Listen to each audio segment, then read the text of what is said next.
دشمنی رکھتے ہیں، اناد رکھتے ہیں. تو حضرت عمر کے اجتہادات سے انہیں نفرت ہے، انہیں دوری ہے. ہمارے ہاں اہل حدیث حضرات بھی در حقیقت حضرت عمر یا کسی اور خلیفہ راشد کے فعل کو وہ سمجھتے ہیں کہ یہ ایگزیکٹو آرڈرز ہیں، یہ ہمیشہ کے لیے نہیں. حضرت عمر نے اپنے دور میں ایک نظام قائم کیا، ان کے دور کے لیے ٹھیک تھا، یہ ہمیشہ کے لیے نہیں. ہمیشہ کے لیے وہ 8 ہی رکعتوں کے قائل ہیں، وہ تہجد والے. لیکن اس میں بہرحال انہوں نے بھی خود یہ اضافہ کیا ہے کہ وہ 8 رکعتیں وہ عشاء کے ساتھ متصل پڑھتے ہیں، تہجد کے وقت تو نہیں پڑھتے. اور حضور نے تو صرف 3 روز جو ہے وہ کرائی تھی جماعت، وہ لوگ 30 دن یا 29 دن پڑھ رہے ہیں، تو اضافہ تو انہوں نے بھی کر دیا. لیکن اہل سنت جو کہلاتے ہیں، ہمارے جو 4 جو ہیں، جو ہمارے مسلک ہیں، حنفی، مالکی، شافعی، حنبلی، ان کا اتفاق ہے اس پر حضرت عمر کا، کیونکہ ان کے سامنے اصول یہ ہے کہ حضور نے فرمایا علیکم بسنتی وسنت الخلفاء الراشدین المہدیین، تم پر لازم ہے کہ میری سنت کو پکڑو مضبوطی کے ساتھ، اور میرے خلفاء راشدین مہدیین جو ہیں ان کی سنت کو پکڑو. اس اصول سے یہ 4 فقہ جو ہیں حضرت عمر کے اجتہادات جو ہیں ان کو بھی پابندی سمجھتے ہیں کہ تمام عمر کے لیے قیامت تک کے لیے امت مسلمہ پر ان کی پیروی لازم. لہذا اس پہ اجماع ہے. اور یہاں تک کہ مسند احمد ابن حنبل جو ہے وہ بہت بڑی کتاب ہے، بہت اہم کتاب ہے، جامع کتاب ہے. تو ان کے ہاں بھی 20 رکعتیں ہیں. چنانچہ حرمین شریفین میں، سعودی عرب میں، مکے اور مدینہ منورہ میں جو نماز تراویح ہوتی ہے اس کی 20 رکعتیں ہیں. لیکن اہل حدیث حضرات جو ہیں وہ اس 8 کے اوپر اکتفا کرتے ہیں. بہرحال یہ ایک اختلاف ہے جو میں نے اس کا پس منظر بیان کر دیا. لیکن اس 20 رکعت نماز سے ادا کرنے سے جو کہ زیادہ سے زیادہ 50 منٹ یا 1 گھنٹہ لگتا ہے، اس سے وہ قیام اللیل کا حق ادا نہیں ہوتا. قیام اللیل کا تو کچھ اور ہی تقاضا ہے. قیام کسے کہتے ہیں؟ یہ سورہ مزمل سے واضح ہوتا ہے. یا ایھا المزمل قم اللیل الا قلیلا نصفہ او انقص منہ قلیلا او زد علیہ ورتل القرآن ترتیلا. آدھی رات یا آدھی رات سے کچھ کم، یعنی تہائی رات، یا آدھی رات سے کچھ زائد، 2/3 رات، یہ ہے قیام اللیل. چنانچہ سورہ مزمل ہی کی آخری آیت جو دوسرا رکوع مشتمل ہے جس پر، اس میں صاف کہہ دیا گیا ان ربک یعلم انک تقوم ادنی من ثلثی اللیل ونصفہ وثلثہ وطائفۃ من الذین معک. اے اللہ کے نبی، اللہ خوب واقف ہے کہ آپ بھی اور آپ کے ساتھ ایک جماعت بھی رات کو کھڑی رہتی ہے، 2/3 رات یا آدھی رات یا 1/3 رات. تو یہ سارا معاملہ جو ہے قیام اللیل کا، گویا کہ کم سے کم 1/3 رات پر اس کا اطلاق ہو سکے گا. یہ ہے قیام اللیل. یہ قیام اللیل صرف تراویح کی نماز سے جو پڑھ لی جاتی ہے. اور ہمارے ہاں تو یہ ہے، وہاں کم سے کم یہ تو تھا، صحابہ کرام کھڑے ہوتے تھے تو جو قاری پڑھ رہا ہوتا تھا وہ ان کے دل میں اترتا جاتا تھا، اس کا مضمون اور مفہوم جو ہے ان کو معلوم ہے. لہذا وہ اس کی زبان سے نکلا ہوا ہر لفظ ان کے قلب کی گہرائیوں تک اتر رہا ہے. یہاں تو یہ ہے پیرٹ لائک حافظ ہے، اسے خود پتہ نہیں میں کیا پڑھ رہا ہوں. اکثر حفاظ جو ہیں وہ عالم تو نہیں ہوتے، اور جو سن رہے ہیں انہیں کچھ پتہ نہیں ہم نے کیا سنا ہے. ثواب ملے گا لیکن جو مقصد ہے وہ حاصل نہیں ہوتا. حدیث میں فرمایا رسول کریم صلی اللہ علیہ وسلم نے کہ ان اللہ افترض علیکم صیامہ وسننت لکم قیامہ، او کما قال صلی اللہ علیہ وسلم، کہ اللہ تعالیٰ نے تو تمہارے لیے دن کے وقت میں روزے فرض کیے ہیں، اور میں نے تمہارے لیے رات کے وقت میں اللہ تعالیٰ کی بارگاہ میں کھڑے ہونے کو سنت بنایا ہے. تو رات کے وقت میں اللہ تبارک و تعالیٰ نے اپنی ذات کے ساتھ خصوصی تعلق قائم کرنے کے لیے یہ تراویح کا سلسلہ رکھا ہے، 20 رکعتیں. اور یہ کرشمہ بھی رمضان کے اندر نظر آتا ہے کہ جن لوگوں کو 5 وقت فرض نماز میں مسجد میں آنے کی توفیق بھی نہیں ہوتی عام دنوں کے اندر، لیکن تراویح کی جیسی لمبی نماز میں 1.5 گھنٹہ، بعض اوقات 2 گھنٹے، اور وہ بڑے استقامت کے ساتھ تراویح میں شریک ہوتے ہیں. تو یہ اللہ تبارک و تعالیٰ نے ایسی بنا دی ہے. حالانکہ فرائض تو عام دنوں بھی کرنے چاہیے، لیکن رمضان کی برکت یہ ہے کہ جو لوگ عام دنوں کے اندر فرض نمازوں کے اندر بھی مسجد میں نہیں آتے، تراویح میں لمبی لمبی رکعتیں ہوتی ہیں مگر کھڑے، تو یہ اللہ تبارک و تعالیٰ میں کہہ رہا ہوں گھسیٹ کر اللہ تعالیٰ بلاتے ہیں، اس میں کھینچ کر بلاتے ہیں، آ جاؤ ذرا غافلو، غفلت شعارو، آ جاؤ میرے پاس. تو اللہ تبارک و تعالیٰ اس طرح بلاتے ہیں. اور میرے شیخ حضرت عارفی قدس اللہ تعالیٰ سرہ، اللہ تعالیٰ ان کے درجات بلند فرماتے ہیں، وہ فرمایا کرتے تھے کہ یہ جو 20 رکعتیں تراویح کی ہیں، یہ اللہ تبارک و تعالیٰ نے ہم کو اور آپ کو ان 20 رکعتوں کے ذریعے 40 مقامات قرب اور زیادہ عطا فرمائے. تو حضرت ہمارے فرماتے تھے کہ تراویح کے ذریعے اللہ تبارک و تعالیٰ نے ہر مومن کو 40 مقامات قرب مزید عطا فرما دی ہے عام دنوں کے مقابلے میں. کیونکہ 20 رکعتوں میں کتنے سجدے؟ 40 سجدے. تو 40 مزید سجدے. آؤ ہمارے پاس آ جاؤ, قریب آ جاؤ, سجدہ کرو اور میرے پاس آ جاؤ, سجدہ کرو اور میرا قرب حاصل کر لو. یہ اللہ تبارک و تعالیٰ نے 40 مقامات قرب رات کے وقت میں بندے کو دیے ہیں. اور یہ تو تراویح جو ہے ہماری آسانی کی خاطر اللہ تبارک و تعالیٰ نے رات کے شروع والے حصے میں رکھ دی کہ پتہ نہیں یہ کیسے لوگ ہیں, کوئی اٹھے نہ اٹھے رات کے وقت میں تہجد کے لیے, کم از کم شروع ہی میں ہمارے پاس آ جائے اور قرب کا مقام حاصل کر لے. اور اس کے بعد بھی تراویح کے بعد بھی کسی اللہ کے بندے کو رات کے وقت میں اٹھنے کی توفیق کو, جیسا میں نے عرض کیا کہ سحری کے لیے تو اٹھتے ہی ہے, تو تھوڑا سا پہلے اٹھ کر اللہ تبارک و تعالیٰ کی بارگاہ میں اور حاضر ہو جاؤ. وہ کچھ اور ہی مزہ رکھتی ہے, اس کے کچھ اور ہی خواص ہیں. ان ناشئۃ اللیل ہے اشد وطئا واقوم قیلا.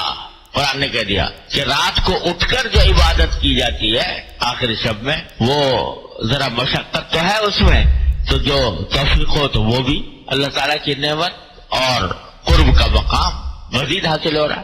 یہ ہے سارا رمضان کا مقصود. اللہ تعالیٰ ہمیں حاصل کرنے کی توفیق عطا فرمائے.